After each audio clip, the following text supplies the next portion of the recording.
Hi, welcome to another video. So, Google has launched a major new upgrade to Stitch, and this one is actually a pretty big deal. I have been covering Stitch from back when it was called Galileo before Google acquired it, and honestly, this feels like one of the biggest shifts I have seen yet. Google published this update on March 18, 2026, and the main idea is that Stitch is no longer being pitched as just an AI tool that gives you a nice-looking screen from a prompt. Google now wants it to be an AI-native software design canvas. Now, vibe design is a slightly funny term if you ask me, but once you look past the branding, the actual upgrades are quite substantial. If you have used older Stitch, the big difference is this. Before, it often felt like prompt in UI out. You typed something, it generated a screen, and then you either liked it or you did not. That was useful, of course, but it still felt closer to an AI mockup generator than a real design environment. Now, Google seems to be pushing Stitch much further into ideation, iteration, prototyping, collaboration, and even developer handoff, and that is a much bigger vision. So, let's talk about what is actually new here and why this matters. First, Google is reframing how you're supposed to start building inside Stitch. Instead of starting with a wireframe mindset, they are pushing the idea that you can start from intent, so you can describe the business objective, the feeling you want users to have, the type of brand you're aiming for, or even references that inspire you, and then Stitch uses that as the starting point. And to be honest, that is a smarter way to think about design with AI. Most people do not think, I want a rectangle with 3 buttons and a sidebar. They think, I want a landing page that feels premium, or an onboarding flow that feels friendly, or a dashboard that feels clean and trustworthy. If an AI tool understands that level of intent, then it becomes much more useful than a generic template spitter. Now, the first major upgrade is the completely redesigned interface, especially the new infinite canvas. This is important because it means Stitch is no longer just a place where you generate one isolated screen at a time. Google says you can now bring text, images, and even code directly onto the canvas as context. So, you can place references around your ideas, keep different concepts next to each other, and let the workspace grow with the project. This may sound like a simple UI improvement, but it is deeper than that. A lot of AI tools force you into a narrow chat box workflow, and after a while, the context gets muddy. By moving to an infinite canvas, Stitch is getting closer to how people actually think during design. You branch, compare, collect references, and combine directions. So, this is great for sure. Then we have the new design agent, and this to me is one of the biggest upgrades in the entire announcement. Google says the design agent can reason across the entire evolution of the project, not just one prompt at a time. That matters a lot, because one of the major frustrations with AI design tools is inconsistency. You generate a homepage in one style, then a pricing page in another style, then a dashboard that looks like a completely different company made it. If Stitch can really reason across the whole project, then it should be much better at maintaining continuity in tone, spacing, and overall feel. Google is pairing that with something called Agent Manager. This helps you track progress and work on multiple ideas in parallel while staying organized. And honestly, this is exactly the kind of feature AI tools need, because the hard part is not generating one screen anymore. The hard part is exploring 5 directions, keeping the strongest parts of each, and not losing the plot in the process. So, this is kind of great. Another really useful addition is Design.md. This is an agent-friendly markdown file for design rules, and I actually think a lot of people are going to underestimate how important this is. The reason is simple. Consistency is where many AI-generated UI tools fall apart. They can generate an impressive first result, but as soon as you want repeatability and reusable rules, things start getting shaky. Google says you can export or import your design rules using Design.md, move those rules into other design and coding tools, and even extract a design system from any URL. That is honestly very powerful. Imagine you already have a company website or product page with a visual identity you like. Instead of explaining your design language from scratch every single time, Stitch can use that as deeper context. So, this might end up being one of the most practical features here. Now, let's talk about prototyping, because this is another area where Stitch is clearly trying to become more than a static mockup generator. Google says Stitch can turn designs into interactive prototypes instantly.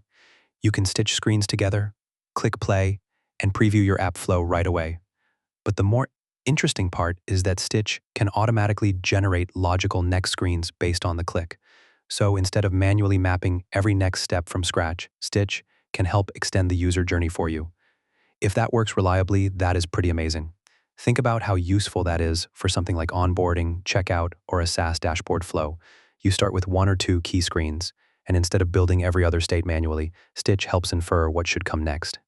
That kind of rapid feedback loop is exactly what makes an AI design product feel magical when it works well. There is also a new voice feature, and I think this could be one of those things that sounds gimmicky until you actually use it. Google says you can now speak directly to the canvas, so you can ask the agent to critique the design, interview you, to create a landing page, or make live changes while you talk. For example, you can say, give me 3 different menu options, show me this screen in different color palettes, or make this feel more premium and less playful, and it can update in real time. And to be honest, voice makes a lot of sense in design work. Sometimes you do not want to stop and craft the perfect prompt, you just want to react. So if Stitch can become a real-time design sounding board, that is pretty awesome. Now, another big part of this update is the developer workflow angle. Google says Stitch now connects into the broader toolchain through its MCP server, SDK skills, and exports to tools like AI Studio and Anti-Gravity. And this is where the update becomes even more interesting, because a lot of AI design tools still hit the same wall. They can create something cool, but then the handoff is awkward. You end up with a nice image, maybe a rough export, and then the engineering work still starts from scratch. Google is clearly trying to close that gap with MCP, SDK, access, skills, and exports.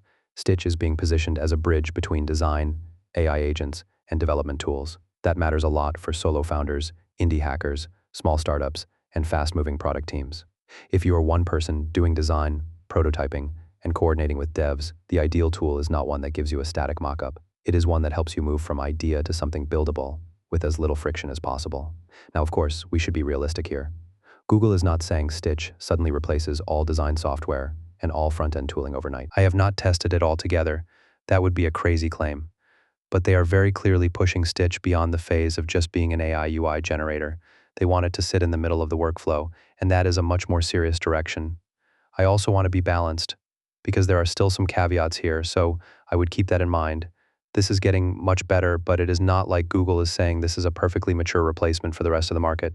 Third, a lot of the value here depends on execution. The ideas are strong, but with AI tools, the difference between sounds good and is actually reliable can be very large. So I would still take some of the bigger promises with a grain of salt until people use this heavily on real-world projects. But even with that caution, I still think this is one of the most meaningful Stitch updates so far. Because let's be honest, the AI design space has been full of tools that can generate one flashy screen for a screenshot. That is no longer the hard part. The hard part is maintaining context, staying consistent, exploring alternatives, previewing flows, and handing the result off without everything breaking. These new Stitch upgrades are very clearly aimed at that exact problem, and that is why I like this update. It feels less like Google saying, hey, look at this one cool generation, and more like Google saying, how do we make AI actually useful across the whole design process? That is a much smarter question to ask. If you ask me, the biggest wins here are not even the most flashy ones. The infinite canvas is a big deal. The project-wide reasoning is a big deal. Agent Manager is a big deal. Design.md could quietly become a very important feature. The prototype flow generation looks really practical, and the voice interaction could be amazing if it is smooth enough. So overall, I like this update a lot. It does not mean Stitch has solved everything. It does not mean Figma is finished. It does not mean every generated design will suddenly be perfect. But it does mean Stitch is starting to feel like a much more serious product than it used to. And that to me is the real story here. Google is not just making Stitch better at generating UI. Google is trying to turn Stitch into an AI-first design workspace that understands intent, keeps context, helps you explore ideas in parallel, turns concepts into interactive flows, and connects those designs into real developer workflows. If they keep improving in this direction, Stitch could become one of the most interesting AI design products out there. So if you tried it before and dismissed it as just another AI mockup tool, I think it might be worth looking at again. And the workflow potential here is also really cool, because if you can take a Stitch design, the exported assets, maybe the design.md rules, and then pass that into something like Claude Code or Codex, you can theoretically go from design straight into implementation much faster. So instead of Stitch being the end of the process, it becomes the starting point for actual app building. You could imagine generating the flow in Stitch, refining the visual direction there, and then asking Claude Code or Codex to turn that into a real React, Next.js, or Tailwind project while preserving the look and feel. That is a really good option for sure.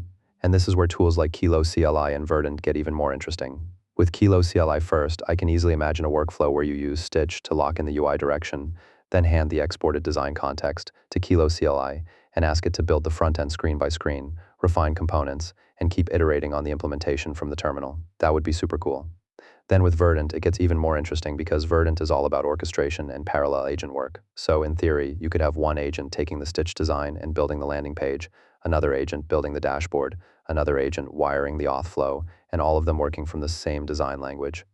If that kind of stitch to agent workflow becomes smooth, that is honestly amazing because it closes the gap between vibe design and actually shipping the product. Overall, it's pretty cool. Anyway, let me know your thoughts in the comments. If you liked this video, consider donating through the Super Thanks option or becoming a member by clicking the Join button. Also, give this video a thumbs up and subscribe to my channel. I'll see you in the next one. Until then, bye.